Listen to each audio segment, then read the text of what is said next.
Žodis harmonija senovės graikų kalboje reiškia ryšį, atitikimą, koreliaciją. Harmonija – tai toks daiktų, energijų, pojūčių ir idėjų išdėstymas erdvėje, kuriame tarp jų nėra konflikto ir jie yra pusiausvyroje. Tuo pačiu stebime šių dalykų, energijų, pojūčių, idėjų sąveikos darną. Jie sutarė. Stiprią sutuoktinių porą vadiname darnia, harmoninga. Tokioje poroje yra stiprus, stabilus ryšys fizinių, dvasinių, emocinių ir energetinių lygmenimis. Harmoningas žmogus yra žmogus, kurio visos apraiškos yra subalansuotos. Jis sveikas. Jis palaiko gerus santykius su priešinga lytimi. Jis socializuotas.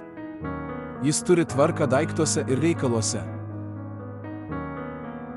Jis parodo geriausias dvasinės savybės. Harmonija ir grožis nėra tas pats. Harmonija – tai objektyviai egzistuojantis atitikimas, stabilus ryšys tarp skirtingų vienos visumos dalių.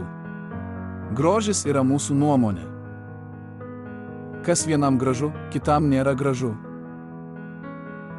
Harmonija, kitaip tariant, yra stabilus ryšys. Harmonija ne visada naudinga žmogui. Oro masė sukasi ir suformuoja stabilę struktūrą – tornadą. Oras teka harmoningai, bet jie atneša sunaikinimą. Pažvelkime į harmoniją naudodami kitus pavyzdžius. Pažiūrėkite į objektų išdėstymą ant stalo. Visi daiktai sukuria stabilę spalvos, tūrio ir formos kompoziciją. Tai yra harmonija. Tačiau interjere yra harmonija. Energijų harmonija pastebima mūsų planetos sukimosi aplink Saulę būdu. Išcentrinė ir įcentrinė jėga yra pusiausvyroje. O mūsų bendri namai, Žemė, jau milijardus metų slydo orbita, nepalikdama Saulės sistemos. Pojūčių harmonija gali būti nagrinėjama naudojant skonio suvokimo pavyzdį. Puikiai paruoštame patiekale galima derinti saldumą ir aštrumą, sūrumą ir kartumą. Visa ši pojūčių puokštė sukelia malonumą. Tačiau, kai tik persūdote patiekalą, iškart pajuntame nenuoseklumą. Harmonija bus sutrikdyta. Idėjų ir minčių harmonija yra pats subtiliausias lygmuo. Kiekvienas savo gyvenime patyrė bendravimo su tokiu žmogumi, apie kurį galime pasakyti, esame kaip viena visuma.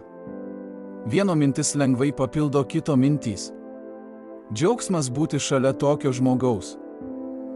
Tai leidžia lengvai sugalvoti ir išspręsti sudėtingiausias problemas. Kitas harmonijos pavyzdys idėjų ir minčių lygmenyje – tyla galvoje. Arba jūsų mintys tiksliai atitinka dabartinį momentą.